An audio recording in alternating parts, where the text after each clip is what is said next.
Ini model programnya, Pak. Model programnya ini hanya sebagai gambaran saja, tapi bisa dibicarakan sesuai kebutuhan yang ada di wilayah lokal ini. Misalnya di sini ada forum kerukunan warga, diskusi lintas agama dan budaya. Hari ini terjadi. Kita ada pertemuan warga, kemudian kita diskusi tentang budaya dan agama.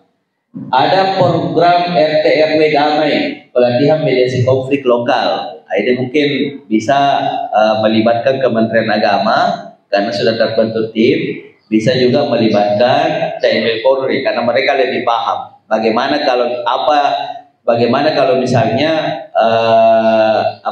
mereka melakukan pencegahan terhadap konflik lokal. Bagaimana kalau terjadi konflik? Apa yang harus dilakukan oleh masyarakat? Ini mereka perlu tahu. Jangan sampai karena hanya misalnya berita-berita hoax yang masuk sehingga terprovokasi. Yang berikutnya bisa dilakukan kampanye sosial media, lokal rukun. Ini hashtag ini. Kalau anak-anak kita misalnya mungkin ada semacam tim publikasi di sini, bagaimana membangun image di dunia media sosial dengan mencantumkan misalnya lokal rukun. Ini kampanye melalui media sosial. Ini bisa dilakukan anak-anak kita sebenarnya. Kalau di kelurahan ini kan ada generasi mudanya, Pak. Kalau di lurah, Pak, Karang Taruna, bisa melibatkan itu kampanye-kampanye sosial, lokal rukun, hidup rukun, lokal dan seterusnya. Yang berikutnya festival budaya dan toleransi. Ini saya pikir bisa juga kita lakukan di sini. Nanti juga bisa kerjasama misalnya dengan Kementerian Agama ataupun kecamatan. Itu bisa kita lakukan. Yang berikutnya posko kerukunan, respon cepat konflik sosial. Ini sebenarnya program yang sifatnya kolaboratif, bisa kita lakukan. Bisa juga Bapak Ibu sebagai pengurusnya membuat program sesuai kebutuhan di kelurahan lokal ini. Apa yang misalnya biasanya itu kan kita kalau membuat program itu biasanya kita analisis kebutuhan dulu. Apa yang menjadi fenomena yang ada di kelurahan lokal ini, kemudian kira-kira kegiatan apa yang bisa kita lakukan untuk mengurai atau kalau dia negatif misalnya mengurangi fenomena ini. Itu bisa masuk dalam program desa sadar kelurahan sadar kerukunan. Yang berikutnya, Pak, slide berikutnya. Ini tips menjaga kerukunan. Jadilah pendengar yang baik. Yang satu, seorang tokoh agama, Pak, atau penggerak bidang kerukunan itu harus memiliki dua ilmu. Satu namanya seni bicara, ya. Yang kedua adalah seni mendengar. Kalau hari ini saya di depan ini, yang saya praktekkan apa, Pak? Seni bicara, meskipun public speaking saya juga tidak terlalu bagus. Nah, yang Bapak Ibu praktekkan adalah seni mendengar. Kadang-kadang dalam sebuah forum atau dalam sebuah kejadian kita harus mempraktekkan memang seni berbicara karena kita tokoh di situ. Tapi pada saat yang lain dalam forum-forum tertentu justru kita ini harus banyak mendengar, ya. Kan biasa, Bu, kalau khotbah misalnya kita kan ceramai orang kan, tapi pada sisi lain biasa kita didatangi masyarakat menyampaikan keluh kesahnya, ya kita mendengar saja. Biasanya itu kalau sudah mendengar biasa separuh dari solusinya, belum dikasih solusi ini. Karena kita mau mendengar sebagai tokoh agama, masyarakat yang datang itu pulang-pulang selesai masalah aku, Pak. Padahal belum dikasih solusi. Jadi kita sebagai tokoh agama ini, yaitu tadi, kalau kaitannya dengan kerukunan, harus kita menjadi pendengar yang baik. Itu satu. Yang kedua, hargai perbedaan. Bahwa tidak semua kini sama, Pak. Dari segi etnis, budaya apalagi sama-sama di Bugis. Tapi biasa itu ada yang halus, ada yang kasar, ada setengah kasar kan. Kalau Makassar juga begitu, Pak. Ada yang halus-halusnya, ada kasar-kasarnya, kan begitu, sama-sama etnisnya. Tapi bisa saja beda budayanya. Apalagi kalau sudah lintas etnis nih. Orang misalnya, saya kebetulan orang tua yang hidup di pinggir di sekitaran pantai itu, Pak. Itu kebanyakan suaranya keras-keras itu. Karena melawan ombak, suara ombak ya. Nah ini kalau dipraktekkan di datar-datar begini pasti kaget. Kerasnya suaranya apa? Padahal bisa jadi diam-diam. Nah itu kan sesuatu yang berbeda yang tidak mungkin juga jadi kita saling menghargai perbedaan itu. Yang berikutnya, jangan mudah terprovokasi berita hoax. Nah, ini perlu hati-hati memang kita di sini karena kemajuan media sosial saat ini susah dibendung. Jadi kadang-kadang persoalan yang sifatnya RT RW atau kelurahan bisa sebenarnya ditangani sama aparat di situ. Tapi karena yang pembuat konten ini mau heboh, nah video saja. No caption lagi, tidak ada lagi captionnya. Jadi yang kelihatan orang berkelahi. Nanti di situ bertanya followernya, apa ini kejadian apa judul? Kan memang itu jadi memancing supaya engagement ya, supaya terus naik engagementnya itu, supaya naik terus, dilihat terus, diikuti terus. Ini salah satu model provokator di media sosial, Pak. Iya. Tidak ditahu apa masalahnya, tiba-tiba dia video, dia naikkan. Tidak ada captionnya, tidak ada judulnya. Itu yang bisa memicu. Jadi hati-hati sekarang dengan berita hoax. Kalau dulu Pak, penyebaran berita itu sangat lambat. Sehingga memang dulu kan kita masih mengenal, saya masih rasakan dulu Pak, orang kalau misalnya saya, kebetulan saya pernah di sekolah di luar Goa, untuk menghubungi orang tua saya surat Pak, lewat surat. Dulu itu belum pemilihan HP begini, lewat surat. Jadi kalau saya mengirim surat biasa 3 hari sampai 1 minggu baru sampai, belum balasannya. Kan begitu. Setelah itu ada telepon lagi, karena kita kebetulan waktu itu ada aturan bahwa menelpon hanya 1 kali seminggu lagi menelpon gitu. Nah itu kondisi seperti itu. Kemudian berkembang lagi, akhirnya ada HP jadul istilahnya ya. Nah, sekarang HP Android. Dulu kita masih kenal hanya suaranya kita dengar ini, kita bicara ini, SMS juga begitu. Sekarang sudah bisa video call. Nah, perkembangan teknologi ini juga ikut mengakselerasi Pak konflik di suatu wilayah. Makanya ketika ada misalnya tiba-tiba ada naik video, misalnya tiba-tiba captionnya, bahkan disebut captionnya, terjadi pertumpahan darah di Bulukumba. Itu di videonya itu misalnya dia cuplikan video, ternyata di situ video pasar yang orang memotong ayam. Nah yang hati-hati, jadi kalau menonton berita itu usahakan lihat captionnya, usahakan lihat juga komentar di bawahnya, lihat videonya utuh, jangan setengah-setengah, karena kalau setengah-setengah biasa kesimpulannya juga setengah Pak. Nah yang berikutnya, aktif dalam kegiatan sosial. Ini yang saya maksud tadi, aktif bersosialisasi. Biasanya kalau aktif bersosialisasi Pak, itu akan tercipta kedamaian di suatu wilayah. Saya melihat beberapa kejadian itu Pak, pelaku teror ya, terorisme, itu kebanyakan dia tidak aktif dengan lingkungannya. Orang cenderung pendiam ya, Nah ini bahaya juga Pak, cenderung pendiam, tidak bergaul dengan masyarakat sekitarnya. Kemudian tiba-tiba misalnya waktu kejadian katedral itu kan dari pelakunya, perilaku pelakunya itu biasa kalau dia ke rumah sudah di rumah saja, dia tidak bergaul dengan masyarakat sekitar. Nah kerukunan beragama ini Pak mengajarkan kita aktif bersosialisasi, aktif berinteraksi dengan yang lain. Makanya kalau ada misalnya yang kebetulan baru aktif kemudian diam, jangan diam, bicara ya, diskusi Mungkin ada hal-hal positif yang bisa kita dapatkan dari pertemuan-pertemuan seperti ini. Merekat komunikasi antar warga, ya jelas kerukunan itu pasti akan merekatkan hubungan antar warga. Kerukunan bukan warisan, tapi warisan yang harus kita ciptakan bersama. Bahwa Bulukumba ini sampai hari ini rukun bukan karena warisan. Kita sendiri yang menciptakan Bulukumba ini bisa rukun, damai, aman. Bukan yang lain, bukan orang lain.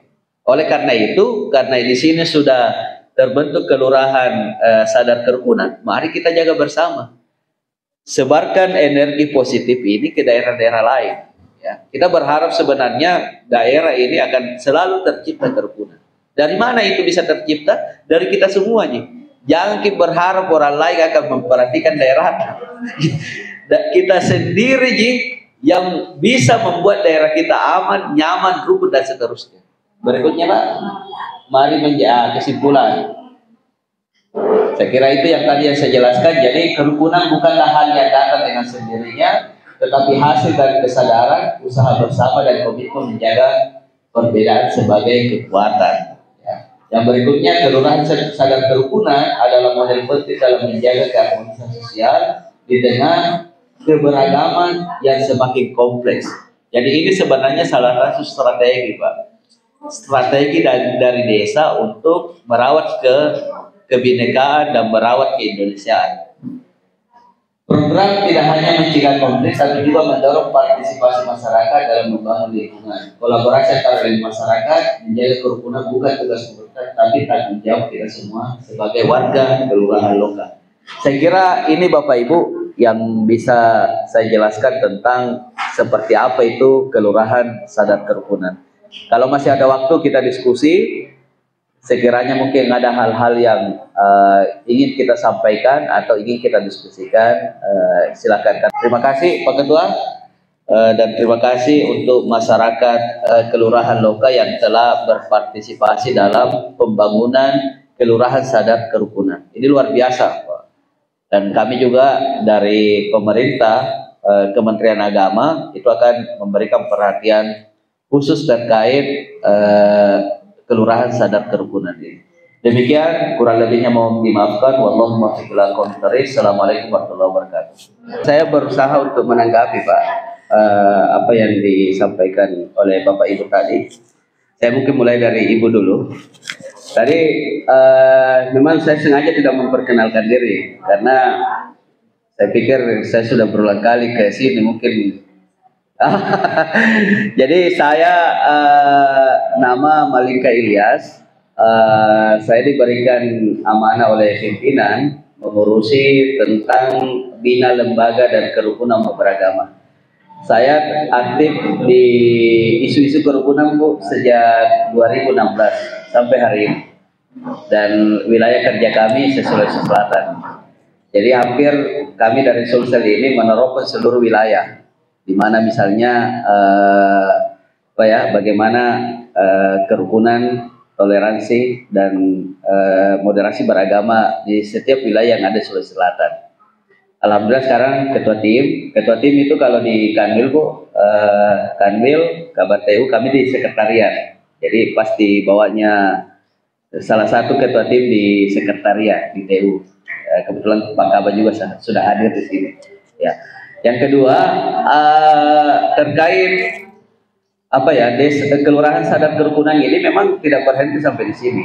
Makanya tadi sengaja saya panggil Pak Ketua di sini dan Pak Lurah supaya mendengar apa yang kami sampaikan dan apa yang disampaikan narasumber lain. Artinya setelah ini Bapak Ibu memang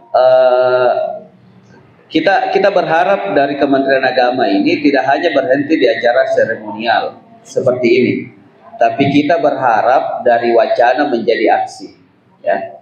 Tadi saya mencontohkan tentang toleransi aktif dengan pasif. Kalau masih terjadi toleransi pasif di sini, bagaimana bisa diaktifkan melalui motornya adalah kelurahan sadar kerukunan. Banyak Pak, banyak opsi-opsi kegiatan yang bisa kita lakukan.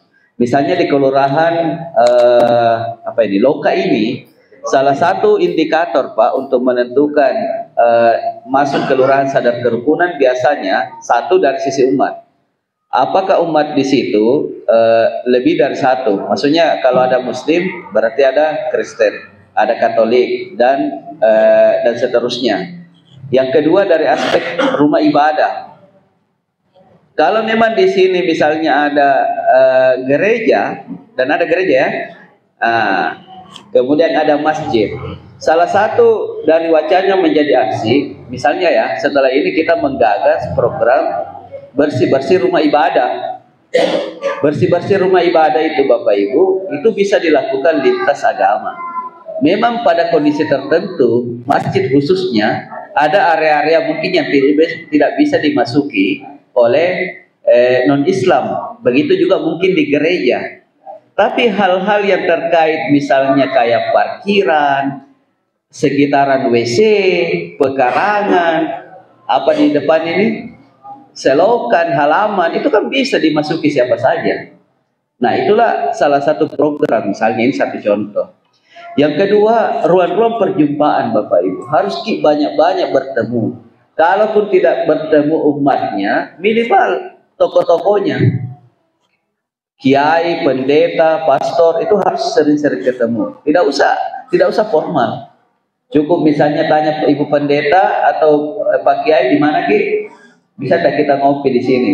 Ngopi saja, ketemu.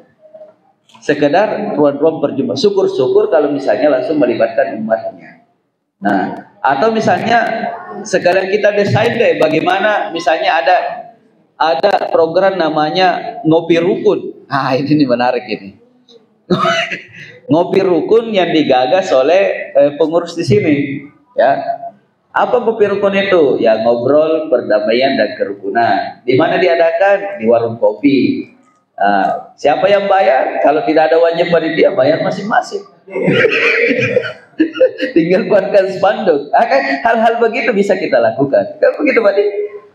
Itu bisa kita lakukan. Sehingga memang kegiatan kita itu jangan berhenti hanya seremonial, karena bisa jadi kalau memang biasanya begini, kadang-kadang persoalan itu akan muncul ke permukaan pada situasi-situasi informal.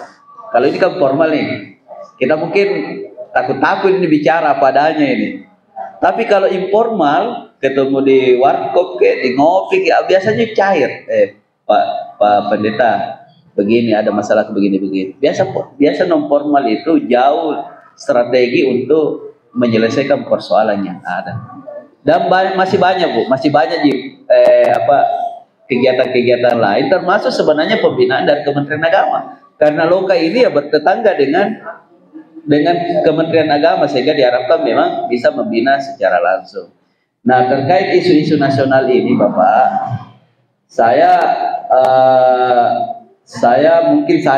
maksudnya memang kalau persoalan di Indonesia ini banyak sekali Pak. Hanya saja jangan kita terjebak dengan situasi yang tidak menentu.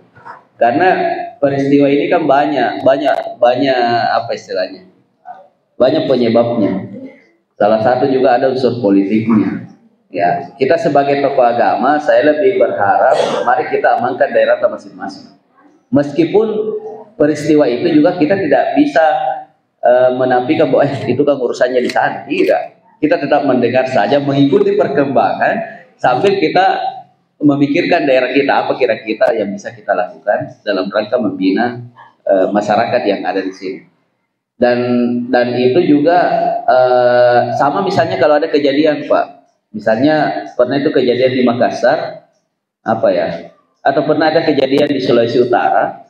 Kejadian di Sulawesi Utara ini antar agama, tapi ada gerakan di Makassar mencari etnis ini. Tidak boleh Pak.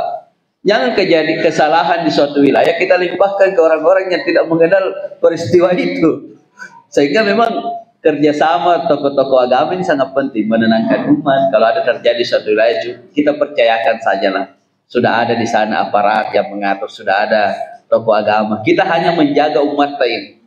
Jangan sampai kejadian di Makassar imbasnya sampai di Bulukumba. Akan begitu, kita jaga umat ini supaya tidak terprovokasi dengan hal-hal yang berita-berita yang seperti itu. Saya kira demikian Pak. Mohon maaf atas segala kekurangan. Wallahu taufiq wal hidayah. Assalamualaikum warahmatullahi wabarakatuh.